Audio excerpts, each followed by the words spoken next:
Welcome to the World Financial Symposiums. Each year, in venues round the globe, the World Financial Symposiums bring together leaders in technology and finance in the software and IT field.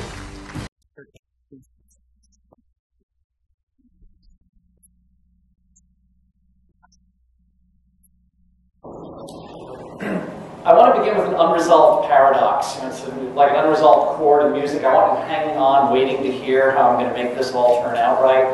I imagine that the label of Moore's Law is well known to all of us, and most of us have had it misquoted to us many times as a promise that computing will continually become cheaper, faster, etc. And if it comes as a surprise to you that I'm calling that a misquotation, good.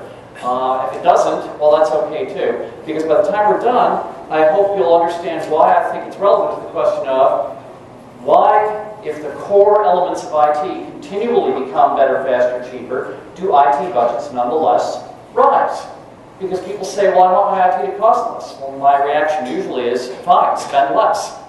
And the answer is you can't, because if you do spend less, your competitor down the street will invest in projects with attractive return that elevate their performance, the quality, the service, above what you're doing, and you simply won't be competitive in your marketplace. The problem with so many organizations is that the operating units figure out that the IT people can do things that mean you need fewer bank tellers, fewer clerks at the counter at the airport, fewer people answering the phones because now the customer can obtain the information they need off of the self-service website. The operating units shovel this load over to IT, whose spending goes up, and the operating units get to take the credit for the resulting improvement in the performance of their units. That's not a good thing, but it's reality. The problem is that when CIOs say, I'm being asked to do more with less, usually what they really mean is, I'm not getting as big a budget increase as I did last year. But in the last year, we've had something really rare and painful happen. We have had actual decline of the available IT resources. The last time we saw an actual contraction globally of technology spending, these are Goldman Sachs numbers, was going on 6 years ago. And Gartner says it's not going to end soon. The word recovery is perhaps overused to describe what we're going to see in the next year, because even though we've had a 5% contraction of IT spending during the year now ending, we're not going to get back to the 2008 level, again, Gartner projections, until about 2012, which means that half of CIOs will see a flat or further shrunken budget in the year ahead. This is not only going to be a jobless recovery, but from the IT point of view, it's going to be a budgetless recovery. So here comes this label of cloud computing.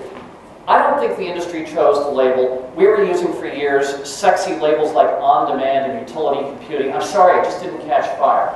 But about 2 years ago, this label of cloud computing comes out of nowhere as a search phrase on Google, and with a few notable spikes, like the end of last year when we had Priuses with enormous puffy balloons moored to them, parked in front of Moscone Center for a week at our Dreamforce conference. That did tend to get the cloud label, highly elevated in people's minds, and it's pretty much stayed there ever since, as the label the market has chosen to apply to a bundle of promises that IT can be better.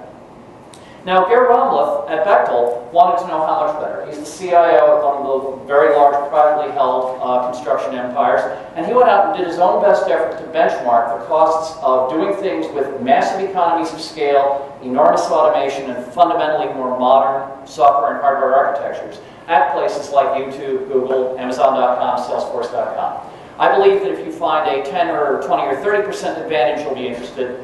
If you can find maybe a factor of 2, you will be excited. He found 40-to-1 ratios for the costs of storing data, moving bits around on a network, administering a portfolio of applications, running a room full of servers.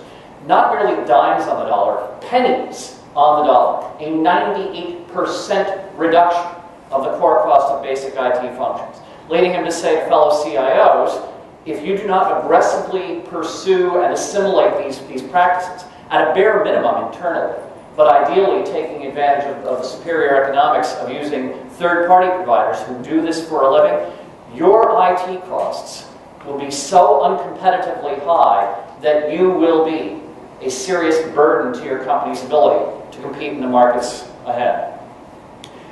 So Why should anyone care? Well, is this just a pendulum swing?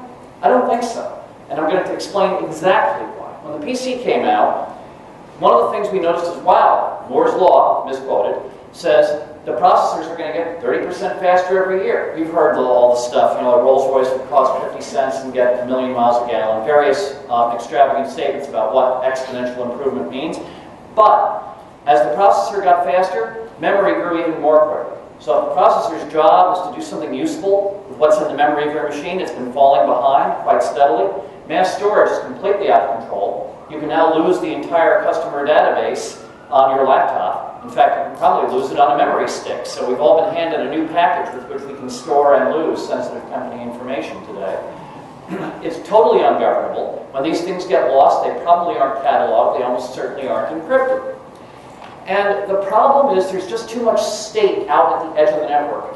Files that you developed, there's no good reason why you're still carrying that draft contract on your laptop, but it's there, and the path of least resistance is for it to stay there. You wanted to look at the records of 2 or 3 of your key customers. You download the spreadsheet stays. Persistent state. We've been promised a fundamental reinvention of the storage model many times. Microsoft alone has gone through several labels and forests of dead trees, documenting things like Cairo, which was going to be part of NT5, which never shipped. It became Windows 2000 and didn't reinvent storage. Then there was going to be Windows File System, which was part of Longhorn, which never really shipped. What eventually crawled forth from the ooze as Vista did not have a reinvented storage model. And Sun had ZFS, which was going to be part of Macintosh OS 10 version 10.6, and is not. And it's hard to reinvent storage. But while these difficulties have been in our way, other things have been happening. For example, while processor speed was going up about 30% per year, bandwidth, at least as I measure it, has been going up by about 40% per year. Now, what does that mean? It means that in 1981, someone said, oh, great, now we can put this on the desktop. Well, what's wrong with delivering this from a centralized system over the wire? Oh, no, you won't get the crisp, interactive, responsive experience that users really want. Got to do that on a fat client desktop. Well, that statement got 10% less accurate every year. And after about 25 years, curves cross. And I want to present you with a reality check on this. When was the last time someone came to you genuinely excited about a piece of software they had purchased in a box, on a CD, with a manual, that they had to install, that they had to debug for its conflicts with other software on their machines? It's been years.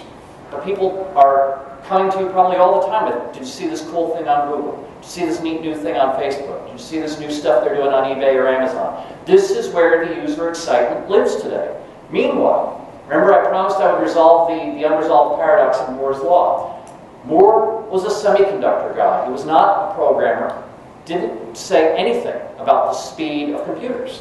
What he said was, transistors will shrink at a rate that doubles the number of transistors that is cost effective to put on a chip every 18 months. That prediction has been incredibly accurate, but only for the first several generations did it make our PCs noticeably faster.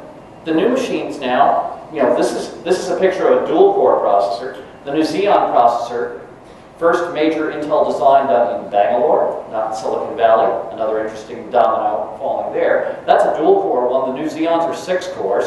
And 2 weeks ago, Intel rolled out a 48-core processor, which only draws 25 watts at idle, only 125 at full workload, which they call their cloud computing chip.